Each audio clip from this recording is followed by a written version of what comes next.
Assalamualaikum warahmatullahi wabarakatuh. Salam sejahtera bagi kita semua. Anak-anak yang Ibu banggakan, marilah pada pagi hari ini kita belajar ngumpul bahasa Indonesia tema 7, perkembangan teknologi.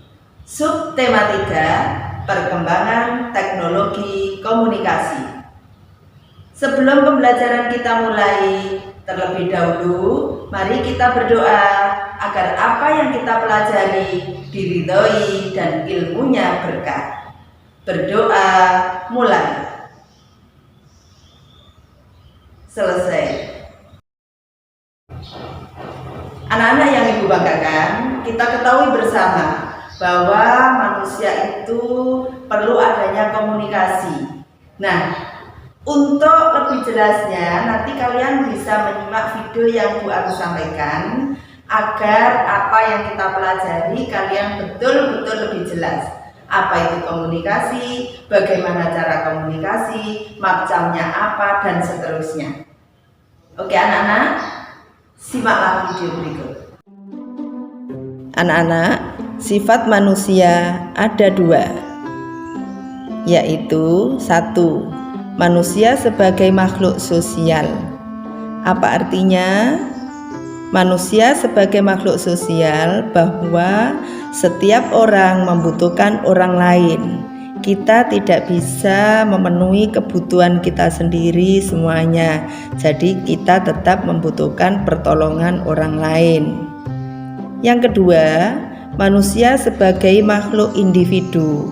Artinya, manusia yang satu dengan yang lain kebutuhannya berbeda. Suatu contoh, si A membutuhkan makan 1 piring sudah cukup. Si B membutuhkan makan 1 piring dan masih tambah lagi. Ini artinya kebutuhan masing-masing individu tidak sama. Manusia selalu berhubungan dengan orang lain dengan cara komunikasi. Apakah arti komunikasi? Anak-anak tentu tidak asing bagi kalian karena setiap hari kita selalu interaksi, komunikasi dengan orang lain. Jadi, komunikasi adalah cara menyampaikan gagasan, ide, informasi, pesan antar manusia. Kita dengan orang lain misalkan ingin menyampaikan informasi, maka kita bisa berkomunikasi dengan orang yang kita kehendaki tadi. Baiklah anak-anak, komunikasi bisa disampaikan dengan 4 cara. Yang pertama, komunikasi secara lisan, yang biasa kita gunakan sehari-hari. Kita berbicara langsung dengan orang yang kita ajak bicara atau lawan bicara kita. Yang kedua, komunikasi secara tertulis. Contohnya, kita menggunakan surat untuk mengeluarkan atau memberitahukan ide ataupun pesan yang ingin kita sampaikan ke orang lain. Majalah, koran, kemudian daun lontar, itu semua adalah contoh komunikasi secara tertulis. Yang ketiga, komunikasi menggunakan isyarat. Isyarat apa itu? Pada zaman dahulu kita menggunakan asap, menggunakan kentongan, menggunakan gong, dan juga peluit. Jadi tanpa bicara, misalkan pada saat kalian olahraga, guru kalian membunyikan peluit dan memberi tanda untuk berkumpul. Tanpa banyak bicara, tanpa ada kata-kata, dengan dibunyikannya peluit, maka kalian sudah mengerti apa yang Bapak Guru sampaikan, yang Bapak Guru inginkan.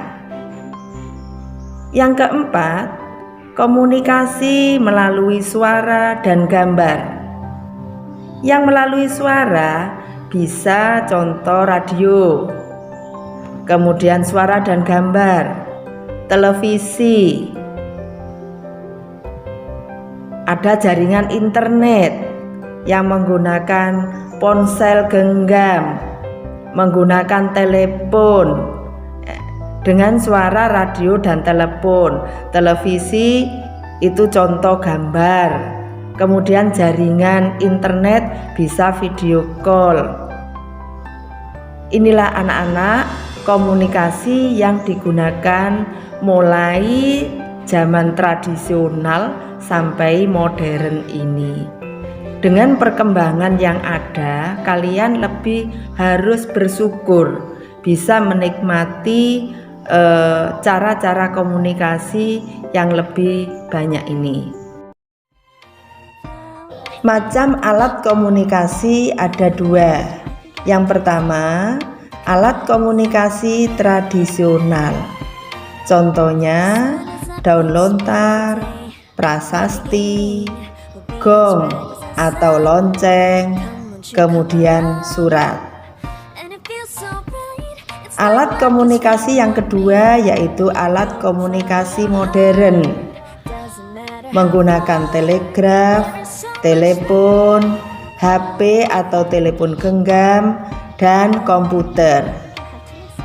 Anak-anak yang Ibu banggakan, telepon muncul pada tahun 1800-an dengan penelitian gelombang bunyi yang dilakukan oleh Alexander Graham Bell. Maka Alexander Graham Bell itulah yang menciptakan atau penemu dari telepon. Dengan adanya gelombang bunyi yang diteliti oleh Alexander Graham Bell, maka kita sekarang bisa menggunakan telepon atau HP dengan leluasa. Anak-anak yang Ibu banggakan, agar lebih jelas apa yang Bu Am sampaikan tadi, kalian lebih memahami.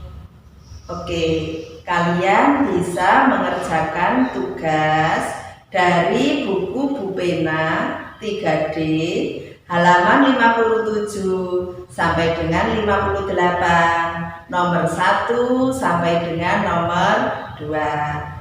Tolong dibaca betul-betul, kemudian soal dan jawabannya ditulis di buku, difoto, kirim ke Google Classroom masing-masing. Demikian yang Bu Am sampaikan, kurang lebihnya mohon maaf. Semoga ilmu kalian bisa barokah.